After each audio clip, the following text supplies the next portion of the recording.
नमस्कार सबैजनालाई हजुरहरूलाई हामीले डिटेकबाट स्प्लाइसिङ मेसिनमा चाहिँ किन हाई लस आइरहेछ भनेर चाहिँ हामीले टप 10 लिस्ट बनाइरहेछौँ।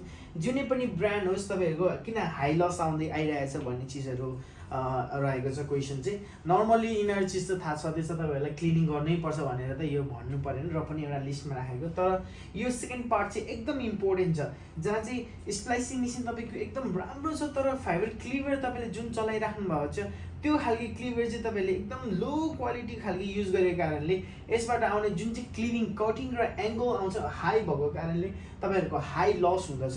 त्यो भएको कारणले यसको क्लिभरको 50% र स्प्लाइसिङ मेसिनको 50% रोल रहँदछ स्प्लाइसिङमा। त्यही भएको कारणले यो पनि तपाईँले राम्रो इक्विपमेन्ट्स राम्रो टुल्सहरू युज गर्नु होला फाइबर क्लिभर।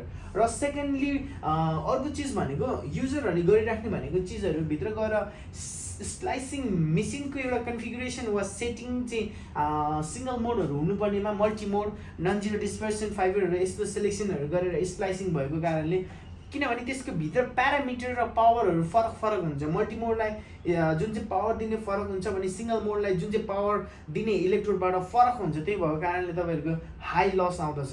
र अर्को यो चाहिँ सिम्पल तर धेरै नहुन सक्छ, तर यो हिटिङ गरिसकेपछि पनि यस्तो यो स्लिपमा पक्रिने होइन, अनि यसरी उत्यो गर्ने, यस्तो गर्दा पनि ब्यान्ड हुने कारणले पनि तपाईँहरूको लसहरू चाहिँ अलिकति हामीले देखेको छौँ। र स्प्लाइसिङ मेसिनको मेन्युमा चाहिँ यहाँ माथि चाहिँ एसएम यस्तो लेखेको हुन्छ। जे भयो भने एसएम हुनु पर्यो सिङ्गल मोड। मल्टी मोड तपाईँलाई थाहा छ नि, मल्टी मोड सेलेक्सन गर्दा हुन्छ, तर 100मा 99% चाहिँ सिङ्गल मोड युज भएको हुन्छ। मल्टी मोड भनेको सर्भरहरूतिर मात्रै युज हुँदछ।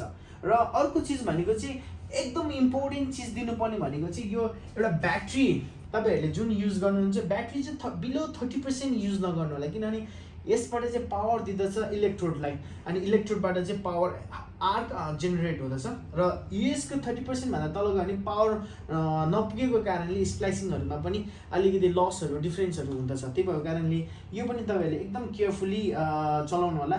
स्प्लाइसिङ त नहुने होइन, हुन्छ, तर पावरहरू र स्प्लाइसिङहरू जुन चाहिँ हुन्छ फ्लक्चुएट हुँदछ।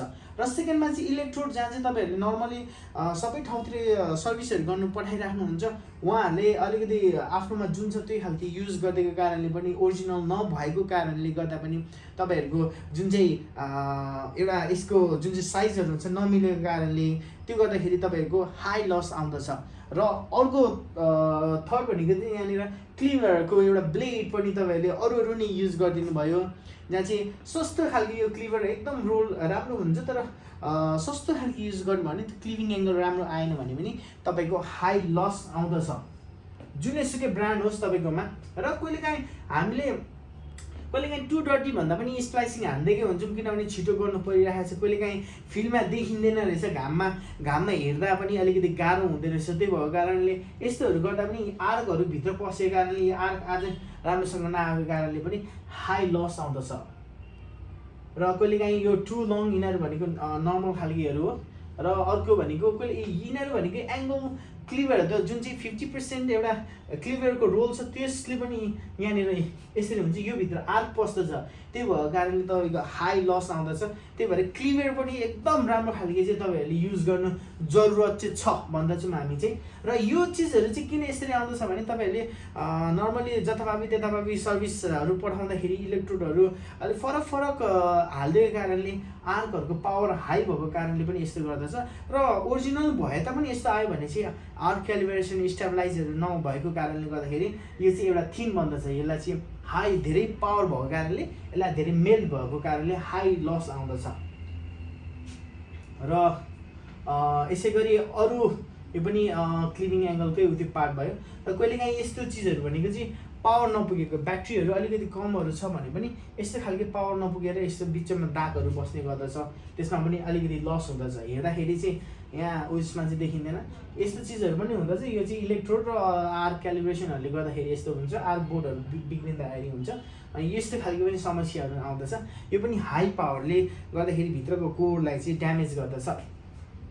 लसहरू यसरी छ। र अर्को चिज यो पनि छ, त यो चाहिँ हामीले बनाउने चिजहरू यो तपाईँहरूलाई थाहा हुँदैन। आर्कहरू सिफ्ट भयो भने एक साइडमा बिचमा हुनुपर्ने सेन्टरमा हुनुपर्ने आर्क हान्नुपर्ने, तर सिफ्ट भइदियो भने पनि तपाईँहरूको यसरी चाहिँ यो भइदियो भने पनि तपाईँहरूको हाई लस आउँदछ तपाईँहरूको स्प्लाइसिङ मेसिनबाट चाहिँ। ओके, र यो जेनरल तपाईँहरूले चाहिँ सर्भिसिङ आफूले गर्नु सक्ने चिजहरू देखाउनु गइरहेको छौँ। यो जुन चाहिँ भी ग्रुप छ ब्लूवाला, ब्लूमा चाहिँ अलवेज सफा गरिराख्नु होला होइन। यो चाहिँ तपाईँहरूले जरुरत छ भने अर्को यो चाहिँ तपाईँहरूको पुसरमा यहाँनिर माथि एउटा पुस गर्ने हुन्छ, त्यो पुसहरूमा पनि तपाईँहरूले डस्टहरूको कारणले गर्दाखेरि यो लेन्समा पनि तपाईँहरूले सफा गर्नुपर्दछ। जरुरत एउटा 90% तपाईँले सफा गर्नुभयो भने तपाईँहरूको इक्विपमेन्ट चाहिँ एकदम फिट एन्ड फाइन हुँदछ। र यो क्लिभर छ, क्लिभरको पनि यो ग्रिप, यसलाई ग्रिप भन्छौँ, र यसमा पनि ब्लेडमा पनि हल्का यता सार्प सिधा होइन सार्प त्यो साइडमा चाहिँ सफा गर्नुपर्दछ। यहाँनिर चाहिँ जेल र धुलोहरू बसेर चाहिँ तपाईँहरूको नकाट्ने गर्दछ। यिनीहरू चिज चाहिँ तपाईँहरूले स्प्लाइसिङ मेसिनको एकदम इम्पोर्टेन्ट रहेको छ। यसलाई चाहिँ तपाईँहरूले फलो गरिदिनु होला। अरू मोर इन्फर्मेसन चाहिन्छ भने तपाईँहरूले हामीलाई कन्ट्याक्ट गर्न सक्नुहुन्छ। Thank you so much.